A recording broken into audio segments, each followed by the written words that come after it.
Barakatah Yahweh, Barakatah Yahweh Shai, Kal Halal Yahweh, Bahashem Yahweh Shai, Bahasham Rakah Kodash. Welcome to another lesson inspired by Great Millstone, specifically Hebrew Israelite Yochanan.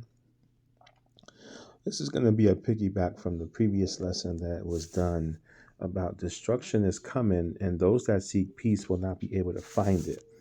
I wanted to add more scriptures to that teaching. So we're going to start in the book of Ezekiel, chapter 9, verse 4. And the Lord said unto him, Go through the midst of the city, through the midst of Jerusalem, and set a mark upon the foreheads of the men that sigh and that cry for all the abominations that be done in the midst thereof. So this happened before, and it's going to happen again.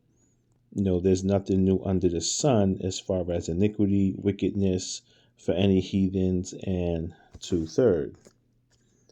We're going to jump over to Ecclesiastes chapter 1 and verse 9 for a moment. It states, The thing that have been is that which shall be, and that which is done is that which shall be done. And there is no new thing under the sun. So what happened before is going to basically happen again. History repeating itself. There's nothing new that has happened that hasn't happened already. We're going to go to verse 5 for Ezekiel chapter 9, verse 5. And to the others he said, In mine hearing, go ye after him through the city and smite. Let not your eyes spare, neither have ye pity. This is the Most High.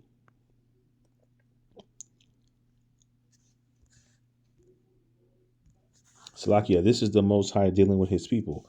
So going through the city to put a mark on the men that cry and sigh for the abominations, but not to have pity.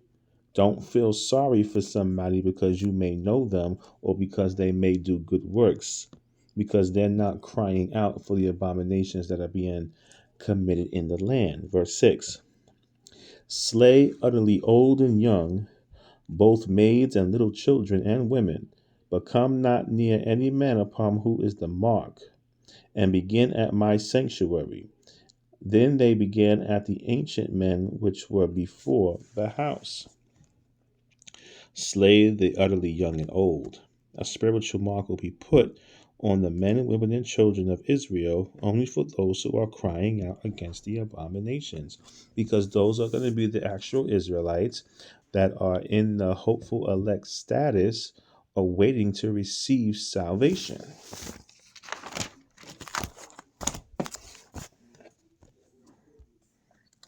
We're going to go into 1 Peter chapter 4 and verse 17. For the time is come that judgment must begin at the house of the Most High. And if it first begin at us, what shall the other end of them that obey not the gospel of the Most High? So judgment is going to begin in the house of the Most High. And pull out Hebrews chapter 10 and verse 30. It says, For we know him that had said, Vengeance belongeth unto me. I will recompense, saith the Lord. And again, the Lord shall judge his people. So first it starts with the Lord's people, who are the actual Israelites. Then shall the end be for those that do not follow the Most High. That's going to be the heathen, and that's going to be those in the 2/3 status. This is going to bring us to Ezekiel chapter 9, and we'll be reading verses 7 through 11. And he said unto them, Defile the house and fill the courts with the slain. Go ye forth. And they went forth and slew in the city. So they're going to be slain in the city. They're going to be dispatched to go slay in the city. Verse 8. And it came to pass, while they were slaying them, and I was left, that I fell upon my face and cried and said, Ah, Lord, my power, Yahweh, wilt thou destroy all the residue of Israel in thy pouring out of thy fury upon Jerusalem? So the whole house of Israel wasn't slain, but a residue is going to remain. So the whole house of Israel being slain in the scripture, but in the end times, the whole house of Israel isn't going to be destroyed because there is going to be a residue, which is representing the 1/3 hopeful elect. And the 1/3 hopeful elect stems from the house of Israel. Those are going to be the ones that are going to receive salvation when Yahweh Shai comes to save and deliver his people, or rather us. Verse 9. Then said he unto me, the iniquity of the house of Israel and Judah is exceeding great, and the land is full of blood, and the city full of perverseness. For they say, the Lord hath forsaken the earth, the Lord seeth not.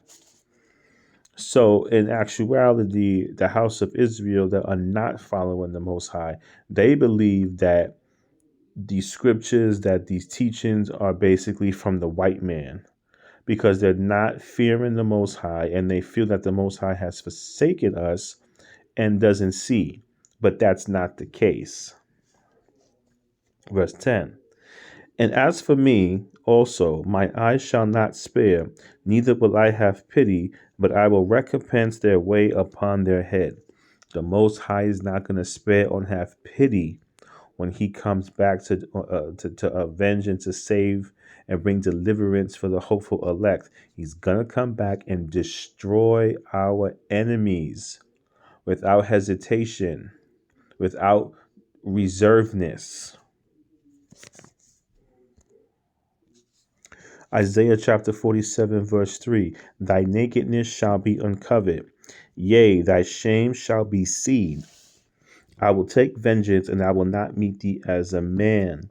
So everyone's deeds, or whatever you reap, you're going to sow, essentially, it's all going to be laid out before you, before us.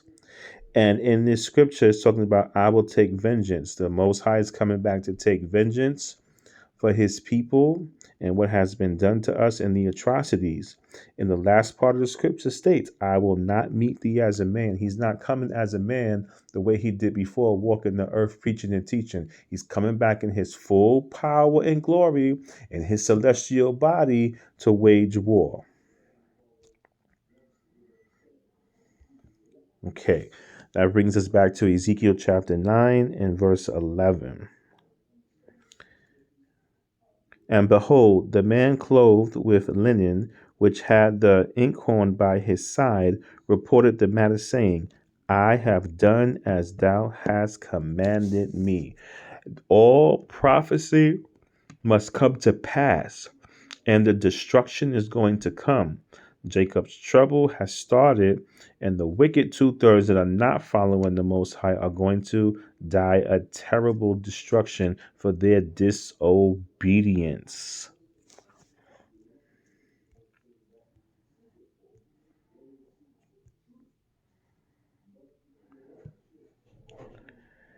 Isaiah 66 and 15. For behold, the Lord will come with fire, and with his chariots like a whirlwind, to render his anger with fury, and his rebuke with flames of fire. The Most High will come with fire and his chariots like a whirlwind, to bring destruction to our enemies, to his enemies, but also to bring deliverance for his people, in which in these end times is the 1/3 hopeful elect. And Yahweh, Bahashem Yahweh Shai, is coming to bring judgment to the land. And on that note, Barakatah Yahweh, Barakatah Yahweh Shai, Kal Halal Yahweh, Bahashem Yahweh Shai, Bahashem Rakah Kadash. See you in the next lesson. Shalom.